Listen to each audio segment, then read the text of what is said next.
Genèse chapitre 17. Lorsque Abraham fut âgé de 99 ans, l'Éternel apparut à Abraham et lui dit : Je suis le Dieu Tout-Puissant. Marche devant ma face et sois intègre. J'établirai mon alliance entre moi et toi, et je te multiplierai à l'infini. Abraham tomba sur sa face, et Dieu lui parla en disant : Voici mon alliance que je fais avec toi. Tu deviendras père d'une multitude de nations. On ne t'appellera plus Abraham, mais ton nom sera Abraham, car je te rends père d'une multitude de nations. Je te rendrai fécond à l'infini. Je ferai de toi des nations, et des rois sortiront de toi. J'établirai mon alliance entre moi et toi, et tes descendants après toi, selon leur génération.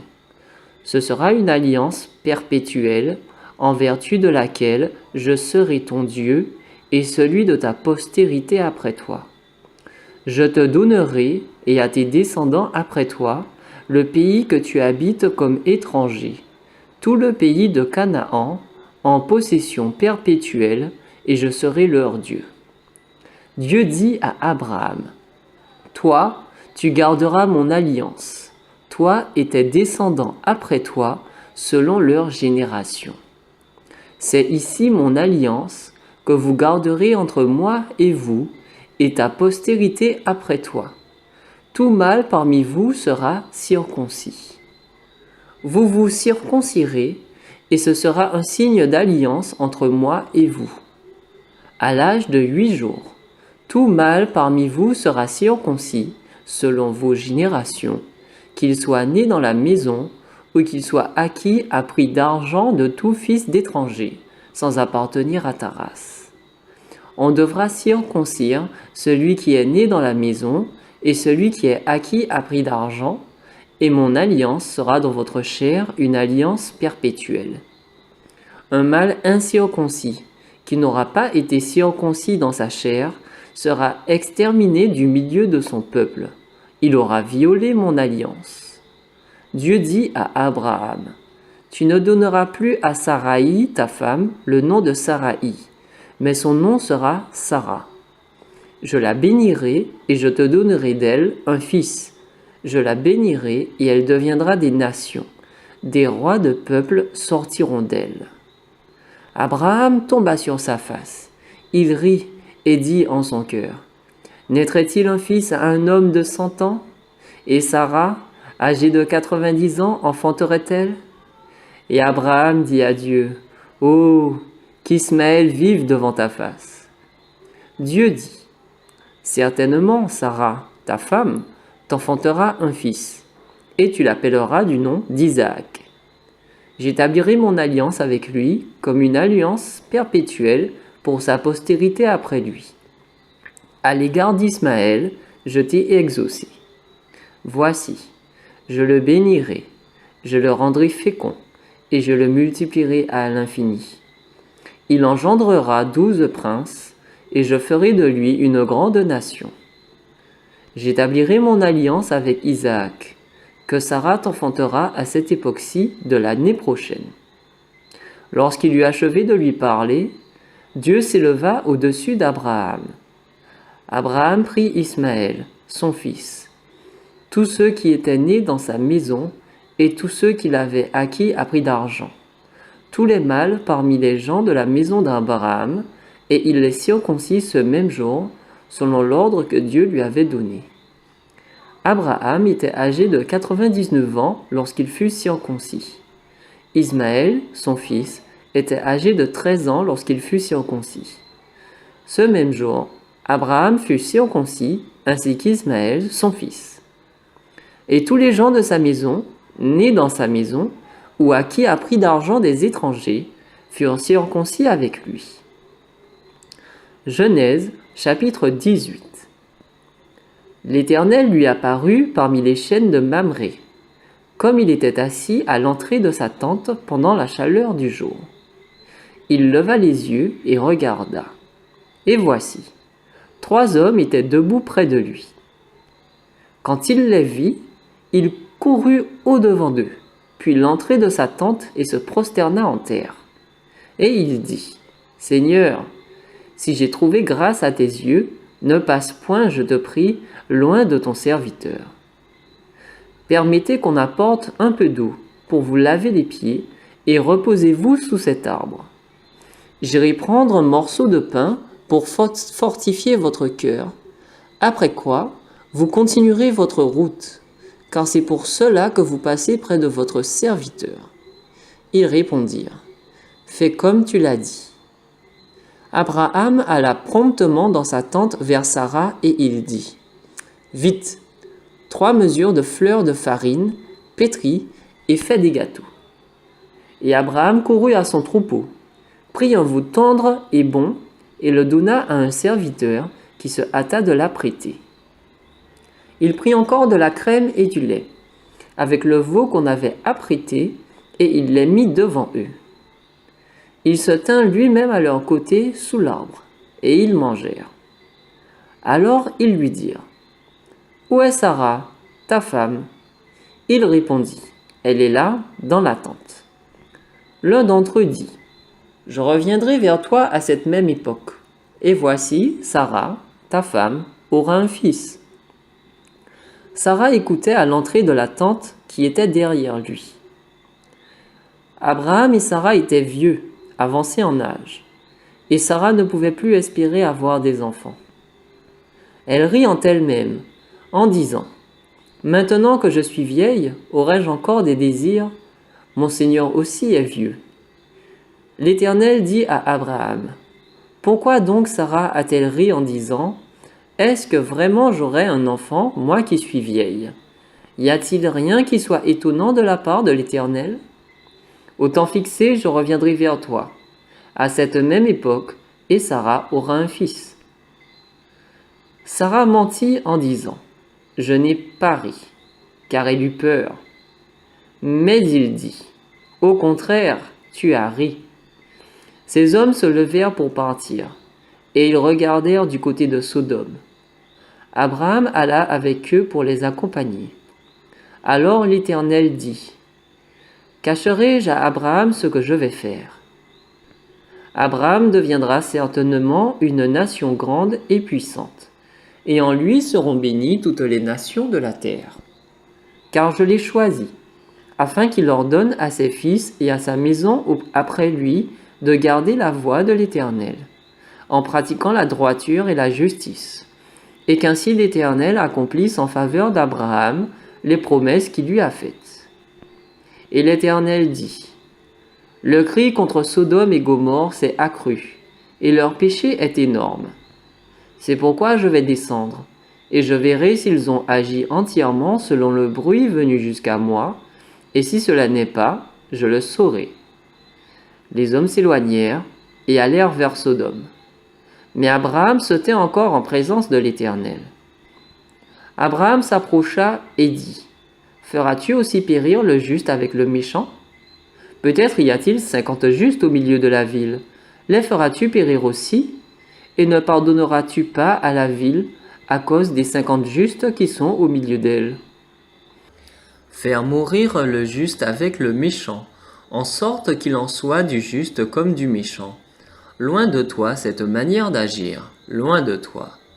Celui qui juge toute la terre, n'exercera-t-il pas la justice? Et l'Éternel dit, « Si je trouve dans Sodome 50 justes au milieu de la ville, je pardonnerai à toute la ville à cause d'eux. » Abraham reprit et dit, « Voici, j'ai osé parler au Seigneur, moi qui ne suis que poudre et cendre.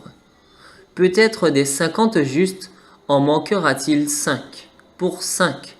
Détruiras-tu toute la ville? » Et l'Éternel dit, « Je ne la détruirai point, si j'y trouve 45 justes. » Abraham continua de lui parler et dit, « Peut-être s'y trouvera-t-il 40 justes. » Et l'Éternel dit, « Je ne ferai rien à cause de ces 40. » Abraham dit, « Que le Seigneur ne s'irrite point, et je parlerai. Peut-être s'y trouvera-t-il 30 justes. » Et l'Éternel dit, « je ne ferai rien si j'y trouve 30 justes. Abraham dit, voici, j'ai osé parler au Seigneur. Peut-être s'y trouvera-t-il 20 justes. Et l'Éternel dit, je ne la détruirai point à cause de ces 20. Abraham dit, que le Seigneur ne s'irrite point, et je ne parlerai plus que cette fois. Peut-être s'y trouvera-t-il 10 justes. Et l'Éternel dit, je ne la détruirai point à cause de ces 10 justes.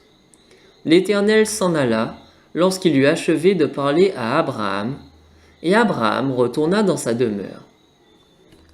Genèse chapitre 19. Les deux anges arrivèrent à Sodome sur le soir, et Lot était assis à la porte de Sodome. Quand Lot les vit, il se leva pour aller au-devant d'eux et se prosterna la face contre terre. Puis il dit, voici, mes seigneurs, entrez, je vous prie, dans la maison de votre serviteur, et passez-y la nuit, lavez-vous les pieds, vous vous lèverez de bon matin, et vous poursuivrez votre route. Non, répondirent-ils, nous passerons la nuit dans la rue. Mais Lot les pressa tellement qu'ils vinrent chez lui et entrèrent dans sa maison. Il leur donna un festin, et fit cuire des pains sans levain, et ils mangèrent. Ils n'étaient pas encore couchés que les gens de la ville, les gens de Sodome, entourèrent la maison. Depuis les enfants jusqu'aux vieillards, toute la population était accourue. Ils appelèrent Lot et lui dirent, « Où sont les hommes qui sont entrés chez toi cette nuit?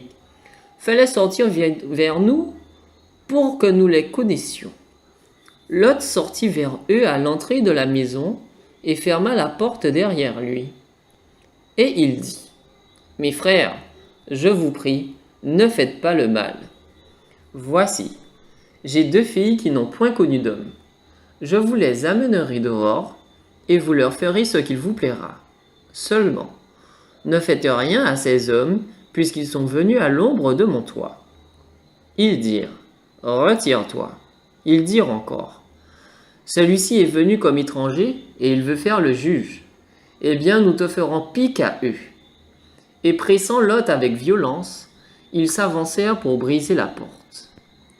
Les hommes étendirent la main, firent rentrer Lot vers eux dans la maison et fermèrent la porte. Et ils frappèrent d'aveuglement les gens qui étaient à l'entrée de la maison, depuis le plus petit jusqu'au plus grand, de sorte qu'ils se donnèrent une peine inutile pour trouver la porte. Les hommes dirent à Lot, « Qui as-tu encore ici? Gendres, fils et filles, et tout ce qui t'appartient dans la ville, fais-les sortir de ce lieu. Car nous allons détruire ce lieu, parce que le cri contre ses habitants est grand devant le Seigneur. » Non. Car nous allons détruire ce lieu, parce que le cri contre ses habitants est grand devant l'Éternel. L'Éternel nous a envoyés pour le détruire. Lot sortit et parla à ses gendres qui avaient pris ses filles. « Levez-vous, dit-il, sortez de ce lieu, car l'Éternel va détruire la ville. » Mais, aux yeux de ses gendres, il parut plaisanter. Dès l'aube du jour, les anges insistèrent auprès de Lot en disant, « Lève-toi, prends ta femme et tes 2 filles qui se trouvent ici, de peur que tu ne périsses dans la ruine de la ville. » Et comme il tardait, les hommes le saisirent par la main, lui, sa femme et ses 2 filles, car l'Éternel voulait l'épargner. Ils l'emmenèrent et le laissèrent hors de la ville. Après les avoir fait sortir, l'un d'eux dit, « Sauve-toi pour ta vie, ne regarde pas derrière toi et ne t'arrête pas dans toute la plaine. Sauve-toi vers la montagne de peur que tu ne périsses. » Lot leur dit, « Oh non, Seigneur, voici, j'ai trouvé grâce à tes yeux, et tu as montré la grandeur de ta miséricorde à mon égard, en me conservant la vie. Mais je ne puis me sauver à la montagne avant que le désastre m'atteigne et je périrai. Voici, cette ville est assez proche pour que je m'y réfugie, et elle est petite. Oh, que je puisse m'y sauver. N'est-elle pas petite? et que mon âme vive. Et il lui dit, voici, je t'accorde encore cette grâce, et je ne détruirai pas la ville dont tu parles. Hâte-toi de t'y réfugier, car je ne puis rien faire jusqu'à ce que tu y sois arrivé. C'est pour cela que l'on a donné à cette ville le nom de Tsoar. Le soleil se levait sur la terre lorsque Lot entra dans Tsoar. Alors l'Éternel fit pleuvoir du ciel sur Sodome et sur Gomorrhe du soufre et du feu de par l'Éternel. Il détruisit ces villes, toute la plaine et tous les habitants des villes, et les plantes de la terre. La femme de Lot regarda en arrière, et elle devint une statue de sel. Abraham se leva de bon matin, pour aller au lieu où il s'était tenu en présence de l'Éternel. Il porta ses regards du côté de Sodome et de Gomorrhe, et sur tout le territoire de la plaine. Et voici, il vit s'élever de la terre une fumée comme la fumée d'une fournaise. Lorsque Dieu détruisit les villes de la plaine, il se souvint d'Abraham, et il fit échapper Lot du milieu du désastre, par lequel il bouleversa les villes où Lot avait établi sa demeure. Lot quitta Tsoar pour la hauteur, et se fixa sur la montagne, avec ses 2 filles, car il craignait de rester à Tsoar. Il habita dans une caverne, lui et ses 2 filles. L'aîné dit à la plus jeune, « Notre père est vieux, et il n'y a point d'homme dans la contrée pour venir vers nous, selon l'usage de tous les pays. Viens, faisons boire du vin à notre père, et couchons avec lui, afin que nous conservions la race de notre père. » Elles firent donc boire du vin à leur père cette nuit-là, et l'aîné alla coucher avec son père.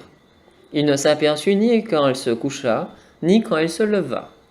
Le lendemain, l'aîné dit à la plus jeune, « Voici, j'ai couché la nuit dernière avec mon père. Faisons-lui boire du vin encore cette nuit, et va coucher avec lui, afin que nous conservions la race de notre père. » Elles firent boire du vin à leur père encore cette nuit-là, et la cadette alla coucher avec lui. Il ne s'aperçut ni quand elle se coucha, ni quand elle se leva. Les 2 filles de Lot devinrent enceintes de leur père. L'aînée enfanta un fils, qu'elle appela du nom de Moab. C'est le père des Moabites jusqu'à ce jour. La plus jeune enfanta aussi un fils, qu'elle appela du nom de Ben-Ami. C'est le père des Ammonites jusqu'à ce jour.